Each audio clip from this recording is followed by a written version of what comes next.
This channel is supported by TrueFire. TrueFire is an online library of lessons from some of my favourite players. There's thousands of lessons on there. You can use the promo code JNC40 to get 40% off of any of their courses.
This guitar has kind of cemented for me the idea that Tokai are, you know, basically masters at making incredible guitars for the money.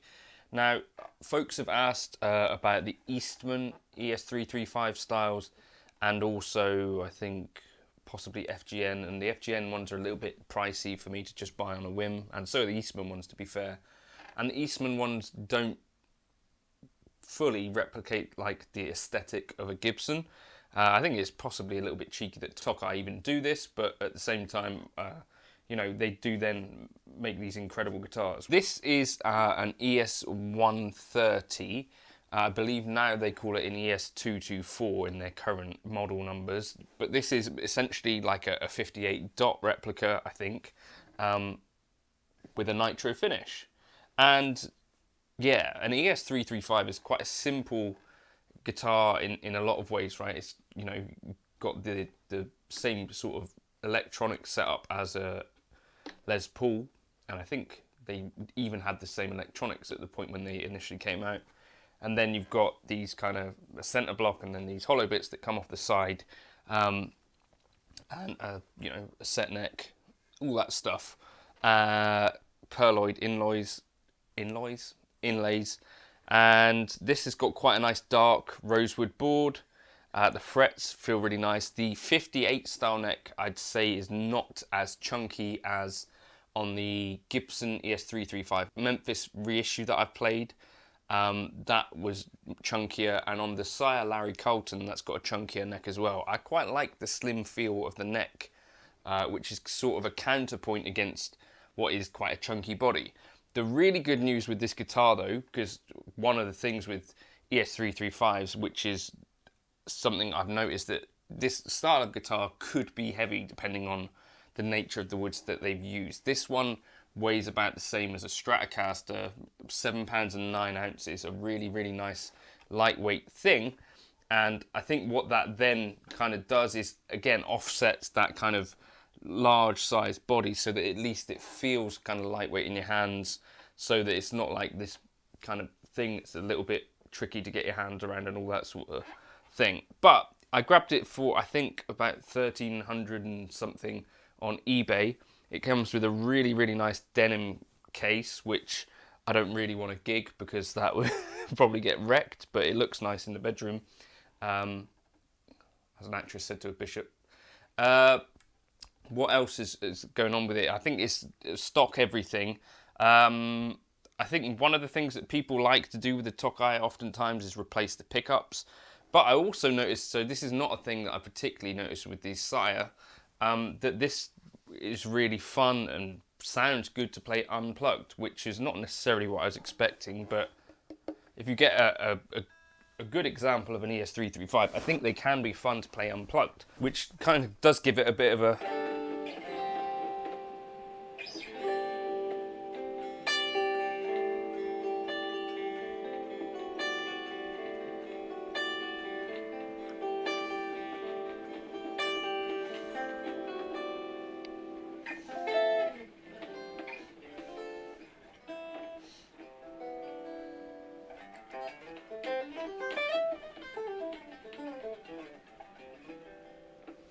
just feels great in the hands.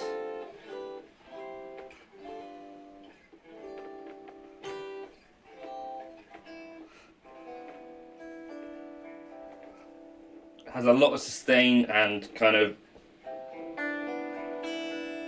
brightness.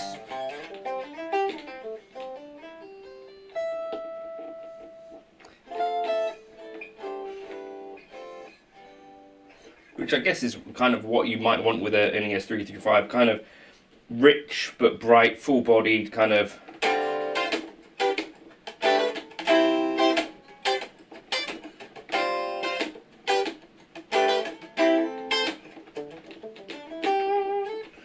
You can really play, I think, any style except for, you know, kind of extreme metal stuff, but even, I said this in another video, like Tom DeLonge played a variant of an ES335, right? So I'm going to try and gig this, I think, because I'm interested to see what happens when you have a bit of gain on these things at high volume. I think it should kind of feed back quite nicely, But I do worry slightly that it might be a little bit too resonant or something. We'll see what happens. Depends on the pickups. If the pickups are potted, then possibly it's not going to be uncontrollable. So we'll see what happens with that. I'll report back on it. But you should see this pop up in a few more videos, because I think probably this is going to be the end of my search for an ES335. It's not a guitar that I would want to spend sort of Gibson prices on, to be honest, because I think you can get a really, really, really solid Tokai ES type guitar for, you know, sort of sometimes even, you know, around the £1,000 mark or less, and they're really fantastically made guitars. I've not found really any flaws on any of the Japanese Tokais that I've played. I think they're doing incredibly consistent work, and yeah, Tokai to me really knock it out of the park every time. Let me know your thoughts if you tried a Tokai ES335. I don't think they're really much of a secret at this point, like people know about them. Stevie Ray Vaughan used to play a Tokai Strat at various points.